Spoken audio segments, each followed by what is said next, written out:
तो वही किसी दोस्त ने रिक्वेस्ट की है कि आसक्ति, इस पर थोड़ा-सा बोलिए। आसक्ति, आसक्ति मतलब अटैचमेंट।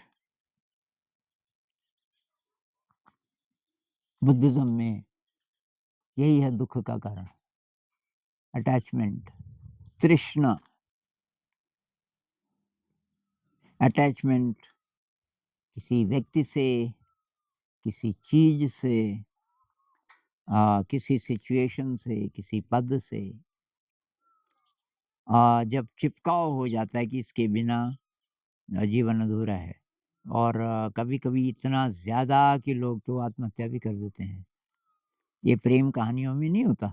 मेरे लिए कई चिट्ठियाँ आ गई कि अब ज़िंदगी बिल्कुल नीरस लगने लगी है, वो मुझे छोड़ के चला गया या चली गई और अब जीवन में कुछ भी नहीं है। आत्महत्या का विचार आता है बार-बार। तो ये सब आसक्ति के कारण। और आध्यात्मिक दृष्टिकोण से देखें तो आप गलत तरफ देख रहे हो, इसलिए। आप इस ज़िंदगी में जो प्राप्त करना चाहते हो, एक्चुअली वो बाहर है ही नहीं। अब आपने मान लिया कि वो बाहर है अज्ञानता के कारण। और जब तक आपके मन में ये कि बाहर है, आप बाहर-बाहर की चीज़ों को पकड़ने की कोशिश करोगे। कुछ आएँगी पकड़ में, कुछ नहीं आएँगी। नहीं आई तो आपको दुःख होगा, लेकिन पकड़ में आ गई तो भी दुःख होगा। मिल जाए तो मिट्टी है, खो जाए तो सोना है। जब तक दूर है तब तक वो सोना लगता है। जब पकड़ में आ जाता है तो पता चलता है यार ये तो कुछ भी नहीं है। ये कितनी प्रेम कहानियाँ हैं। एक मेरा दोस्त था, बड़ी मुश्किल से घरवालों को तैयार किया, लड़की ने भी, लड़के ने भी, शायद इंटरकास्ट थी मैरिज। और लड़का प्रोफ़ेसर था और लड़की भी अच्छी जॉब में थी। फिर लड़की तैयार हो गई कि मैं जॉब छोड़ दूँगी, लड़के के पेरेंट्स ने बोला। लड़का हमारा दोस्त था। अब शादी के करीब 15 दिन बाद वो कहीं घूमने चले गए शायद, 15 दिन बाद मिलाया उसने। तो वो काफ़ी ऑनेस्ट भी थी। तो हम बैठे थे, मैंने कहा आप कुछ खुश नहीं लग रही।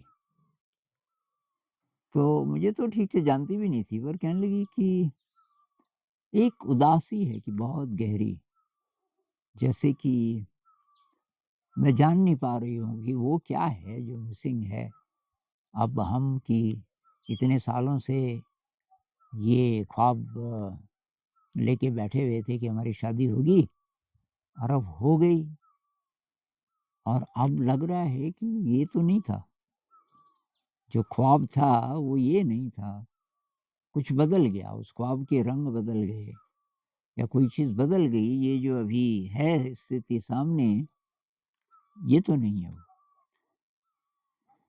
तो ख़ैर, आसक्ति है तो क्या करें? एक तो भई आसक्ति को बहुत ज़्यादा ब्लो अप किया गया है। हमारी पूरी फ़िल्म इंडस्ट्री में 99% जो गीत हैं और जो थीम्स हैं, वो इसके इर्द-गिर्द हैं। और क्योंकि लोग निराश हैं, हताश हैं, अपनी ज़िंदगी से टूटे हुए हैं, जो इच्छा थी वो नहीं मिली, अतृप्त हैं, सब अतृप्त हैं। और इसलिए अतृप्ति वाले गाने उनको अच्छे लगते हैं कि कुछ था जो मिस हो गया। मतलब जो बहुत ज़्यादा सुरीले गाने, मिठास वाले गाने हैं, आप याद करो, क्या से क्या हो गया, बेवफ़ा तेरे प्यार में, और तू कहाँ ये बता, और ये एक से एक गाने, रसिक बलमा दिल क्यों लगाया। बहुत ज़्यादा इंटेंस पेन, और जो सुनने वाले हैं वो अगर सेंसिटिव हैं तो उनके आँसू आ जाते हैं। इसलिए मैं बोल रहा हूँ शब्द नहीं होने चाहिए। मत सुनो इन सारे गानों को, ये आपको भटकाएँगे। लेकिन तमाम जो फ़िल्म इंडस्ट्री है और वो जो थीम्स हैं, अब कुछ-कुछ में ये है कि बाद में मिल गए और उसके बाद नहीं दिखाते कि मिल गए तो अब अच्छी बात है और ज़िंदगी अच्छी चलेगी, ये थोड़ी है गारंटी। लेकिन वहाँ पे छोड़ देते हैं और बहुत बार ट्रेजेडी से ख़त्म हो जाता है कि मिले ही नहीं, जैसे लैला मजनू वग़ैरह है। तो ख़ैर, अभी हमारा सवाल ये है कि आसक्ति है किसी से तो क्या करें?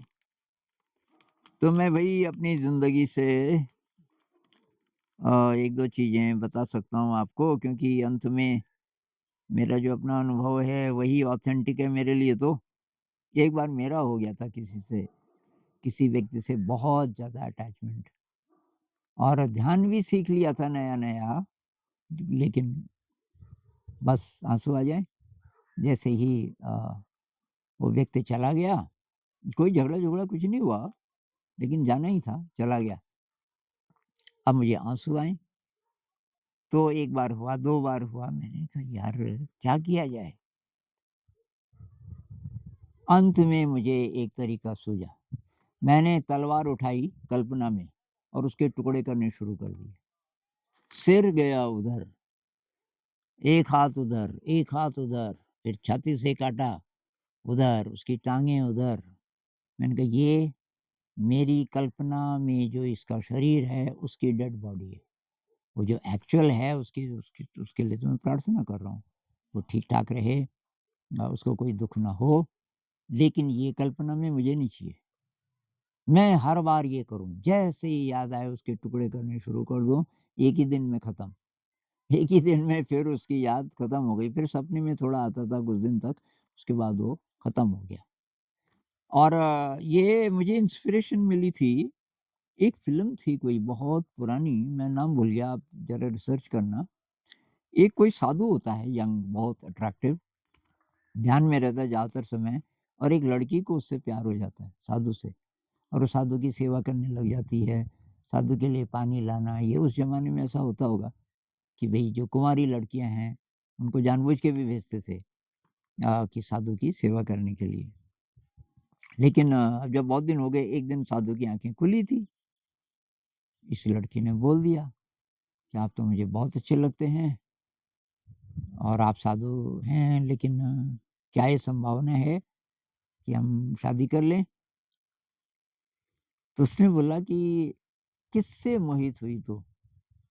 इस शरीर से, मेरे शरीर से कि मेरी आत्मा से? उसको बात समझ नहीं आई, उसने कहा कि क्या मतलब? कि ये मेरे चेहरे से ना? कि हाँ। कि मेरे शरीर से? कि हाँ। कि तू जानती है इस शरीर का भविष्य? उसने कहा ये पता पता नहीं आप क्या बोल रहे हैं। तो वो खड़ा हो गया कि ध्यान ध्यान से देख, और उस फ़िल्म में दिखाते हैं कि उसकी उम्र बड़ी तेज़ी से बढ़नी शुरू हुई और उसके बाल सफ़ेद हुए और चेहरे पे झुर्रियाँ और अति बूढ़ा, और फिर उसका मांस गिरना शुरू हुआ। सारा मांस गिर गया और रह गया स्केलेटन, और ये चिल्लाई बहुत ज़ोर के और बेहोश हो गई। उसके बाद होश आया, उसने कहा, "देख भई बेटा कि ये शरीर मरण धर्मा है। एक ही तरीका है साधना करो। इससे इस मांस पे मोहित होने से कुछ होने वाला नहीं है।" तो वो मेरे दिमाग में था, तो तब मैंने ये किया, और उसके बाद तब मेरी ज़िंदगी में मुझे भी हुआ प्यार। तो प्यार हुआ तो ऐसा था कि जैसे मिले आज, अब जुदा हो रहे हैं तो कल के लिए कोई प्रॉमिस नहीं। कभी जैसे वो प्रॉमिस करती थी कि कल मिलेंगे, मैं बोलता था भई प्रॉमिस मत कर, कल क्या पता हम रहें ही ना इस दुनिया में, कौन जाने? मिलेंगे तो वेरी गुड, नहीं मिलेंगे तो टाटा। और इसलिए रोज़ हमारी मुलाकात बहुत सुंदर होती थी, और कोई पकड़ने का भाव नहीं, और बस उससे मैं लिबरेट हो गया। उसके बाद मेरा किसी से ऐसा क्लोज़ नहीं हुआ, कोई दोस्ती इतनी ज़्यादा नहीं हुई। मैं समझ गया कि ये वो विलियम ब्लेक बोलते हैं ना, किस the Joy as it flies, जो ऐसे पल आएँ खुशी के, जॉय आए, तो उसको किस कर दो और जाने दो, पकड़ो मत। पकड़ने में सारी गड़बड़ है, क्योंकि आप जब पकड़ना शुरू करते हो, तो तब जैसे कि चलता हुआ पानी है, आपने रोक दिया तो वो गंदा हो जाता है। तो यही है आसक्ति, अब पीछे की यादें, अब आप हमको बहुत सुहानी लगती हैं यादें, कि ये कोई मुझे प्यार करता था, कभी हम में तुम में भी प्यार था, तुझे याद हो कि ना याद हो, एक हमारे ज़माने का ऐसा-ऐसा गाना था। भई भूलो उसको जो पीछे जो भी हुआ, क्या ये हमारी ज़िंदगी में गरीबी की निशानी है कि ज़िंदगी में और तो कुछ है नहीं चमकदार, एक वो याद है और अब उसको भी भूल जाएँ तो रहा क्या? बहुत लोग कहते हैं कि यादें ही तो हैं बस बची हुई। अरे भाई तुमने एक्सप्लोर नहीं किया, यादों को हटाओ। आप ध्यान करो, अपने अंदर की तरफ जाओ। वहाँ जो आपको प्रेम की फीलिंग मिलेगी अंदर, इतना आसान नहीं है, इतना आसान नहीं है। पूरी ज़िंदगी आपको लगानी पड़ेगी उस पे। लेकिन भई रास्ता तो वही है, अध्यात्म का रास्ता है। अध्यात्म में जो लोग आगे बढ़े, उनकी ज़िंदगी अगर आप टटोलो, तो जो असली सुकून है, असली जो हाई है कि भई ज़िंदगी जीने लायक है। एक-एक पल इसका अनमोल है। ऐसा वही बोलते हैं जिनको ये अंदर का स्पर्श हो गया। क्योंकि अभी हमारी हालत क्या है कि हीरों के बिस्तर पर बैठा एक भिखारी हाथ पसारे, भूखा नंगा डरा-डरा सा, पैसा दे रह चिल्लाए। हीरों के बिस्तर पे बैठे हैं, हमारे पास तो अनंत दौलत है, वो पता ही नहीं है।